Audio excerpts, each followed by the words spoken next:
Welcome back to Sledgehammer Horror, guys. I am Ken Sledge, and let's talk horror. Now, today I am joined by the amazing Drew Roberts. Drew, how you doing today, man? I'm good. Thank you for the blow up there. Appreciate it. No, man, I'm really excited to work with you. But before we talk about why you're here, I want the people that don't know you to get to know you a little bit. Your girlfriend and you, and a mutual acquaintance. I'm sorry, your girlfriend and their acquaintance founded Ghoul's Night Out trivia team. Yep. Now, Yep. that's amazing. Can you tell me a little bit about what Ghoul's Night Out, what they do? Yeah. So we do bar trivia, horror movies, especially in particular we do themes most of the time. So we do it at two spots. One's called the Electric Cure. It's a tiki bar in Edgewater, Colorado. And we have a different movie theme for every week. So like last week we did what's that? We did folklore to promote my movie because my movie is going to be a folklore horror. And we've done like zombies, slashers, you name it. I mean, we've done cannibals, anything. We've done Right. everything. And then we do a general horror at this place called Honor Farm, which is a haunted bar in Denver, Colorado. That's awesome, man. And another thing that I really like, doing this, obviously, you're working in the neighborhood bars, you're doing things like that. You met independent horror filmmakers that were eager to start projects because you'd always wanted to, be in a horror movie, which I think all of us, that's a dream that we all have, being on set and learning how things are done. And then this was kind of your foray into horror filmmaking. Along with special effects artist Maddie Lynn, you produced the short film Tunnels, which you also co-wrote. What can you tell us a little bit about Tunnels and where can people see this? Yeah, so Tunnels. So yeah, after I met Maddie at our trivia and a couple other people, Brandon Scott, who co-wrote it with me, he directed it. We got together and made a short because you just said, I always wanted to be on one, and we just found these like weird tunnels that were in Westminster, Colorado, where I live now, and they're bike tunnels. They're just really Yeah. creepy. They're outside and they go under overpasses. And we were just like, that's a cool spot to shoot it. So we wrote a screenplay about him and I both have like mental health issues and been to therapy and things like that. So we wrote about a guy who goes on daily runs to kind of escape his past and to get out of his head and to move on from his dark past. And he there's a therapy scene. We tried to make it as realistic to actual like a therapy session as we possibly could without it demonizing therapy and making it kind of realistic. So Sure. yeah, and we shot it super micro budget. We raised like $1,000 for it. It's really short, but basically it's about him encountering this dark figure in a tunnel and him trying to get past the tunnel, but the dark figure keeps showing up. Therapist encourages him to encounter it and and to face it. And then that's what happens. And that it's really short. It's like 5 minutes long. It was basically an establishing thing for me and us to work together and figure out where we wanted to go and to move forward from that. But yeah, you can watch it. I don't have it publicly available right now, but if anybody ever wants to watch it, I have a shareable link. Okay. So if they find me on Instagram.com or Instagram at jackass jack-o'-lantern, someone DMs me, I'm happy to show it to you. Well, the good thing is you guys don't have to remember all of this because I have all the social media links for Drew right down in the description. So make sure you're following him on social media. That way you can stay up to date, not only on what he has going on in the future, but so you can catch up on all the things he's done in the past, including Tunnels. At this point, you made your decision to start your own production company, which is Ghouls Night Productions.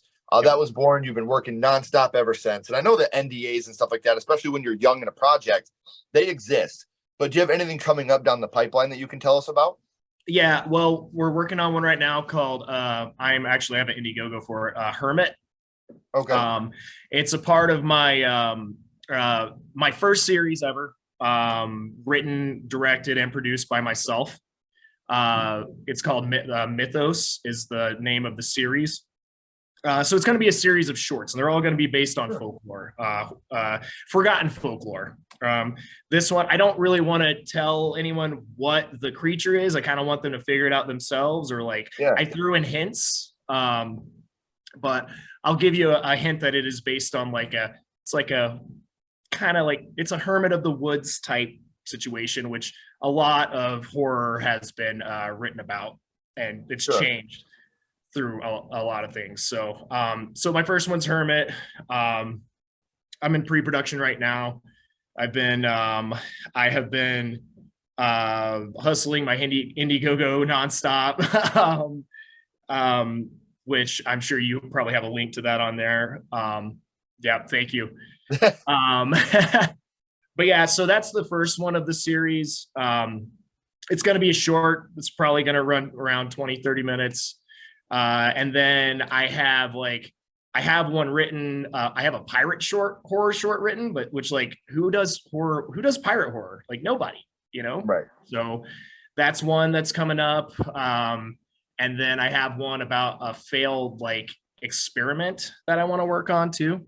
Yeah, so that's in the long run for the Mythos series.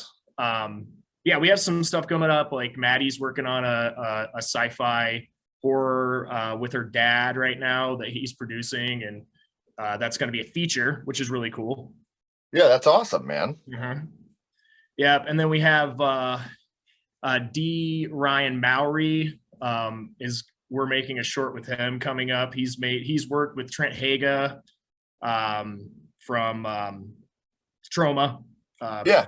Who wrote Citizen Toxie and been in a lot of Trauma stuff. Or I'm sorry, he wrote Citizen Toxie. And he's up and coming out here. So we're working with a lot of local people to make their stuff happen. Yeah. And that's how it should be, trying to help people to establish themselves and get their art out there for other people to see. And you guys can do that by clicking the links down in the description below. So, man, for you to be working in horror in any capacity, whether it's out at trivia nights, whether it's producing, writing, directing, horror had to start for you somewhere, Drew. So now I would like to go back to the past and talk about how horror started for you, your first horror movie. And Drew, the first horror movie you watched was Nightmare on Elm Street. I see you wearing the shirt. Yep. The Freddy shirt. I did hear that you were a big Nightmare on Elm Street fan. I am a huge Nightmare on Elm Street fan. I think the first film in the franchise, if you take out the last 5 minutes of the dumb blow up doll mom getting, sucked back in through the window and the dumb fucking Freddy car driving out, I think if you take all that shit out there at the end, it's the perfect horror movie. You have the perfect villain. You have great practical effects. You have a mesmerizing story. You have enough kills to burrow into your head and scare the shit out of you, but it's not overdone. It's the perfect horror movie to me if you take out that last 5 minutes. So do you remember about how old you were the first time you had seen it? Yeah, I'd say I was probably like 8. I specifically remember because we were on vacation, and my parents were always horror movie lovers, and I was terrified of horror like my whole life.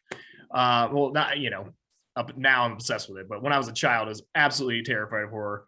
And my parents thought we were asleep, and I could never sleep on vacation because I'm a light sleeper. My dad snored really loud and all that. But they put on, I don't know why, but they had a Nightmare on Elm Street on, and I couldn't sleep. And that's the only thing I could remember doing is like my eyes glued to it. Like like why, I don't know why they kept that on, but well, and it's a fantastic movie. And it's funny because like you watched that like when we were kids, it was over the top terrifying. Kids today are like, whatever. I'll just drink some caffeine and play Xbox.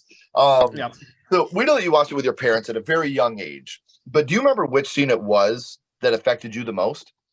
Yeah, definitely the long arm Freddy going down the alley.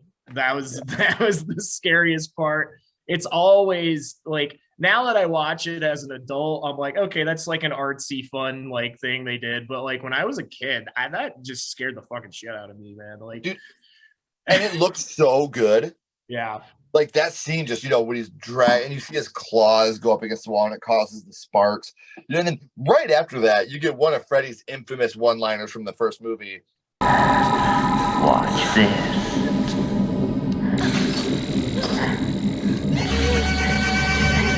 Cut their fingers off. Like, I absolutely love what they did. And Robert Englund, a lot of people don't realize this, but Freddy was only on screen for like 7 minutes of the first movie. That's a trivia question we have. Yeah, I would have passed that. Yeah. In his 3 major kills in the film, Rod, Tina, and Johnny Depp's character Glenn, Freddy's not even a part of the kill. It's all in their imagination. You can't see him because obviously it's in the nightmare, but they didn't have the budget to have Robert Englund in makeup the whole time. And what better way to do it than, okay, he's in your dreams, you can't see him, but it's happening. Yeah, brilliant, absolutely, really clever, brilliance, man. So especially we know which scene it was. No, go ahead. Especially the Johnny Depp death scene where they flip the entire room upside down, like the bed. It looks really cool, like to this day, and that's just and Freddy Krueger's not even in that scene at all. Right, and that's what makes it so amazing is the fact that they, we're going to work with what we got. This is the budget we got. This is how we're going to do it. And people forget Nightmare on Elm Street was a low budget film. They did not have a huge budget for this film. It shows, but the practical effects are amazing. So we know which scene affected you the most, Drew. But what would you say your favorite scene from A Nightmare on Elm Street was? Oh man, there's so many good ones. My favorite scene, man, I keep thinking of the third one because it has so many good scenes. I got to get back to the first one. Yeah, I guess the blood on the bed scene. That's the best scene in my opinion. Well, you know what? That one or whenever I can't remember which character, but she gets dragged all over the walls. That's probably, other than the bed scene, that's probably my favorite scene. And I love how they recreated it in New Nightmare. And what I love about that is in the OG they didn't have the budget to show Freddy. But in New Nightmare, they did. So they do play homage to it in the hospital. You ever play Skin the Cat? Yeah. But you can see Freddy during some of the scenes, like when he's dragging her up the wall. And I think that's just so brilliant. Like, you know what? We have the budget now. Heather Langenkamp is back. Let's bring back something else from that first one to really drive it home and show that we can do this now. Brilliant. Absolutely brilliant. I agree with you. I love that they did that. So we talked a little bit about Dream Warriors. You brought that up, part 3. Talked about Skin the Cat, Wes Craven's New Nightmare. So obviously A Nightmare on Elm Street is part of a bigger franchise. So whenever I talk to people about their first horror movie, if it's part of a franchise, I always ask, which is your favorite film in the Nightmare on Elm Street franchise? I always want to say 3, but I think honestly, New Nightmare is my favorite. I love how it's meta. I love how it's I love how meta it is. I love how Freddy looks. He looks like a demon. His makeup is fantastic. I love that they brought back Tina and there's just so much. There's so much cool stuff and that movie. When you after watching Scream and going back and watching that movie, you're like, oh, I see where Wes Craven's head is. He's just he always was trying to make meta things happen. And I think he nailed it in New Nightmare. And I honestly, it has that, it just has so many crazy scenes. You really see that meta-ness come out in Scream and things like that. So he was a good meta writer. Well, and what's fortunate for Scream, and I've said this since the beginning, if Wes Craven's New Nightmare, because that movie bombed when it first came out, if that would have been a box office hit, we might not have got Scream. He might have continued in the world of Nightmare on Elm Street with how meta it was, rather than jumping boat to Scream and trying to be more teenage friendly, which, it worked out. I heard that Scream's doing okay for itself. Yeah. And what I will say, and I've said this about every Nightmare, I love A Nightmare on Elm Street. People that know me know I love the Nightmare on Elm Street franchise. Every single one of these movies, with the exception of the remake, has a dog shit ending. Every single one of these movies, the ending is terrible. Even Wes Craven's New Nightmare, they're like, how are we going to kill a demon? Burn it! Yeah. Wait, what? Yeah. How are we going to kill Aquaman? Drown him! It just doesn't make sense to me. Yeah. So I mean, like obviously, I love the franchise, but they have the Stephen King thing where they just can't Yeah. nail the ending, in my opinion. Um, so we talked about the first film and what that movie means to you. We talked about the franchise as a whole and what that means to you. Now there is rumors going around. I don't know if you've seen it on the interwebs that we're also infatuated with. Mike Flanagan is begging to get the rights to Nightmare on Elm Street so he can make a new sequel. If that were to happen, is that something you'd like to check out? Well, I do like Mike Flanagan. He hasn't let me down yet. I mean, even with the material that he's been given, he's made it work. So really well, actually. So He made that first Ouija movie actually kind of acceptable with his sequel, Origins of Evil. okay, You I know? actually haven't seen that. I need to check that Oh, out. dude, it's so good. Oh my gosh, Ouija Origins of Evil. He knocked it out of the park. Like every time I watch Ouija Origins of Evil, I'm like, man, I need to watch that first one again. It can't be that bad. And then I watch it, I'm like, no, yeah, it's bad. Flanagan just made me realize that this movie could have been good. Yeah. I just like he always impresses me. So like I think because of him being really adept at adapting things. I didn't think that they would make a good Doctor Sleep movie. Like I read Doctor Sleep and I was like, and he somehow redeemed Doctor Sleep and made it like good. And then like he also did I like the book Gerald's Game, but I was like I don't know how they're gonna make this a good movie, and he nailed it. So Yeah. he's good at adapting things, especially Stephen King, obviously. But I'm thinking, I mean, if it's cast right, I have faith in Mike Flanagan. I'll check it out. I wasn't a big fan of the 2009 remake. That was 2009, right? Yeah, either 9 or 10, one of the two. Wasn't a big fan of that one. I thought, what's his name who played Freddy? He's Jackie Earl Haley. Yeah, he's great. But I don't know. It was too teen screamy for me.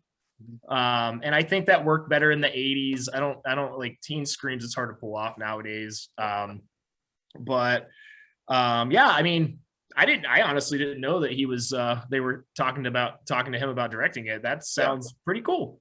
Yeah. And I will say this about I get crucified every time I say it, but god damn it, people, I'm gonna stick to my guns. Jackie Earl Haley played Freddy Krueger better than Robert Englund. Hear me out. I like Robert Englund's Freddy better. Obviously, I do. I'm not fucking supposed to. He's a child killer. He's a child Right. molester. I'm not supposed to like him. And Jackie Earl Haley, I hated him. I hated that Freddy Krueger, and that's how it's supposed to be. Yeah. Robert Englund has so much, riz, as the kids call it. He has so much charisma that they had him on fucking Nickelodeon getting slimed and shit. It's like, this is a child killer, and you got him getting slimed on Nickelodeon. Which is no fault of Robert Englund. That's just how the energy he has. Oh, but man. with Jackie Earl Haley, you're watching the film and you're like, this guy's evil and disgusting and gross, and he's killing it. He makes me hate the villain like I'm supposed to. And man, the 80s were such a different time, man. Oh god. It really is. It's amazing. And I think that that movie got such a bad rep because people went into it looking for Robert Englund. That's what they went into it looking for. And Ashley and I just recently revisited it for our Versus series on the channel. I love that movie. Like watching it again, I think some of the performances are stale by some of our leads. But man, that Freddy is so good. Why are you screaming? I haven't even caught you yet. And you're just like, ooh, it's fucking dark, man. Like, so I like that. I'm partial to 80s makeup too. There's something about the makeup in that movie I didn't love. I thought it looked like a burn victim. It looks more CGI in this movie for sure. Yeah. I mean, all the movies I'm making, practical effects. We're not doing any CGI as far as like gore or anything like that. We are practical effects like fiends. Maddie, my business partner, she is an amazing special effects artist, and we're going to utilize her to the max. I've always said that your practical effects need to be your mashed potatoes, and your CGI needs to be your salt and pepper. Sure, you work with your mashed potatoes. That's your main ingredient. But sometimes you need a little bit of seasoning to bring out the perfection. So if you want to sprinkle a little bit of CGI in here and there, and it's funny because like if I look, I'm a huge sci-fi guy. If I look at Star Wars, the CGI in that looks fantastic, and the practical effects look like dog shit. Then you look at horror movies, and the practical effects look amazing, and the CGI looks like dog shit. When you have a $500 million budget, your CGI is going to look pretty damn good. Yeah. When you're doing a low budget horror film, which a lot of us are more into the low budget horror films anyway, look at your Terrifiers, your Skinamarink, these movies that just, base themselves on practical effects, and they owned the box office this last year. That's not a coincidence. So I agree with you. When you're doing horror films, it is 100% practical effects all the way. Look at how amazing Nightmare on Elm Street, American Werewolf in London, The Thing. These movies are driven by how great their practical effects are. So The Thing, the best of all time, the greatest of all time. For me, my top three are The Thing, American Werewolf in London, and Nightmare on Elm Street. I think that American Werewolf in London has the greatest werewolf transformation scene ever. I don't think that'll ever be topped, in my opinion. Definitely not, unfortunately. No, it's just absolutely fantastic. So we know what the Nightmare on Elm Street franchise as a whole means to you, Drew. But now for a second, I want to throw a little bit of a curveball here at you. My little buddy Ghostface is here, and he has a question for you. Okay. What's your favorite scary movie, Drew? Oh yeah, I just said it. It's The Thing. The Thing. John Carpenter's The Thing specifically. It's just, to me, it's just I mean, other than just being a special effects masterpiece, the writing is fantastic. Like, the pacing of the film is perfect. There's so many different like conflicts going on. There's man versus man, man versus nature, man versus himself, man versus the unknown, all in one movie, which, I mean, most movies only do one of those things. Like, so like I've always said that this movie is a perfect movie. I think it's a masterpiece. It's my favorite movie of all time. I will also throw this feather in the cap.